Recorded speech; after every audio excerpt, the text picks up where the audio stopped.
Olivier Minguin, bonjour. Bonjour, bienvenue à Woluwe-Saint-Lambert. Merci. Olivier Minguin, avant de commencer, pourriez-vous vous présenter succinctement? Bourgmestre de Woluwe-Saint-Lambert, ancien président de Défi.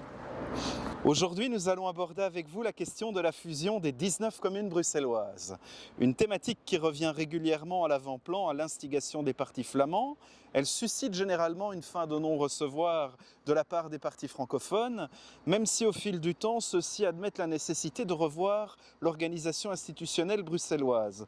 Ainsi, récemment, le CDNV a déposé une proposition pointant les économies potentielles pour celles dont les finances sont dans le rouge. De son côté, la ministre de la Mobilité, Elke van den Brandt Groen, voudrait, elle, remodeler Bruxelles à la sauce anversoise en la découpant en districts. Enfin, plus récemment encore, Ismaël Nuino, président des Jeunes Engagés et député fédéral, voudrait aussi aller au-delà de l'opposition flamand-francophone pour se consacrer sur l'avenir de Bruxelles, qu'il verrait bien imiter le modèle parisien avec des arrondissements au pouvoir restreint et une ville centrale au pouvoir fort.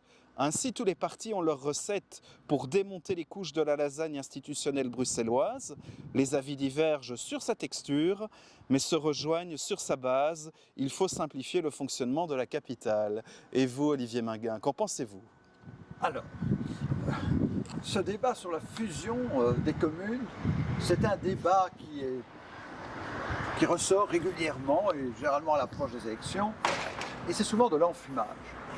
C'est de l'enfumage et c'est surtout une obsession de certains partis flamands et singulièrement de la NVA, du CDNV, du SPA aussi, pour Reut, parce que tout simplement les communes sont trop francophones.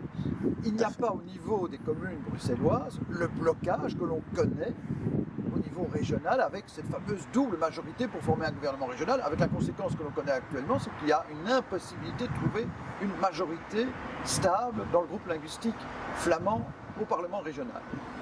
Au moins dans les communes, on respecte le principe un homme, une voix, une femme, une voix. Ça n'empêche que nous associons les représentants de la minorité flamande, mais qui n'ont pas l'arme du chantage, qui n'ont pas l'arme du veto, qui n'ont pas l'arme du blocage dans le fonctionnement des communes. Et c'est très heureux.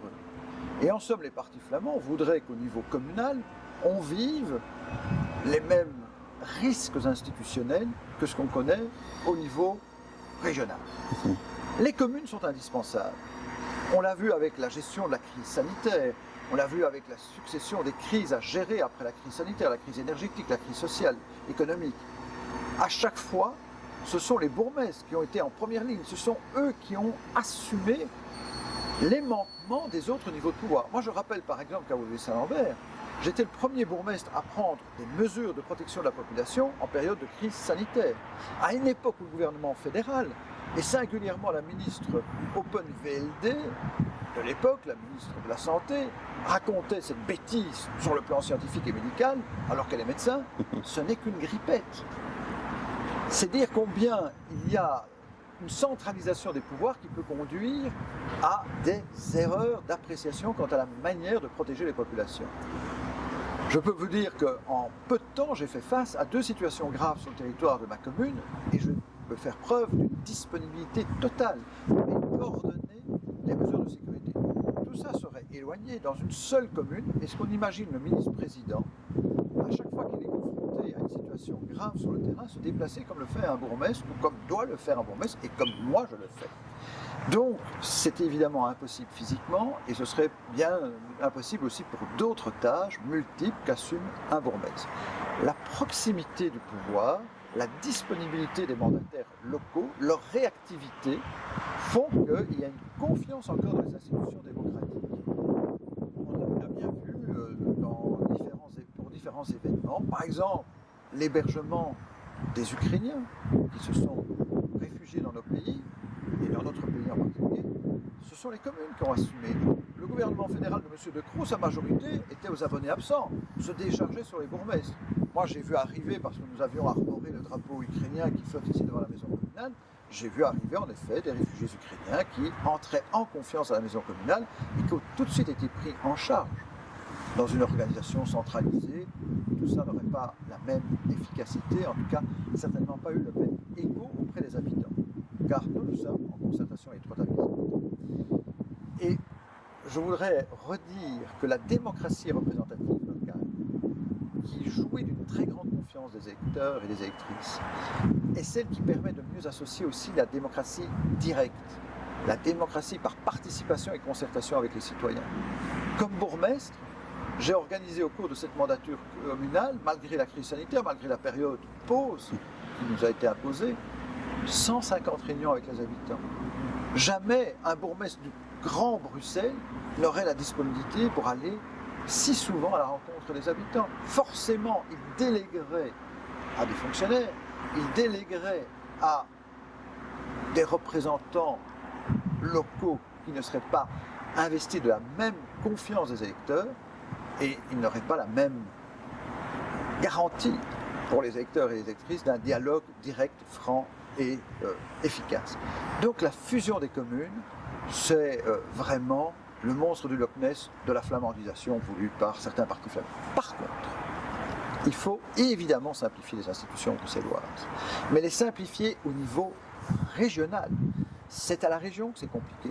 C'est à la région qu'il y a la région bruxelloise. Alors, la commission communautaire commune de Bruxelles, la commission communautaire française de Bruxelles, la commission communautaire flamande de Bruxelles, toutes ces institutions qui ont été mises en place une fois de plus, parce que les partis flamands ne voulaient pas d'une logique communale au niveau régional, qui serait pourtant la logique la plus simple et la plus respectueuse de la volonté des habitants de Bruxelles, 19 communes. Et c'est là qu'il faut simplifier. Il faut supprimer des institutions, il faut rationaliser des services qui aujourd'hui font double emploi. Et par exemple, je plaide pour que la répartition des compétences entre la région et les communes soit clarifiée, que ce soit en matière de propreté, où les communes sont bien plus réactives et plus efficaces, que ce soit en matière de sécurité, où la police de proximité, ce sont les communes. Moi, j'y veille, comme d'autres bourgmestres, à être tout de suite sur la balle dès qu'on nous signale un problème de sécurité dans un quartier. La police doit rester une police de proximité à Bruxelles. Il n'y aura pas la même réactivité s'il y avait une fusion des zones de police.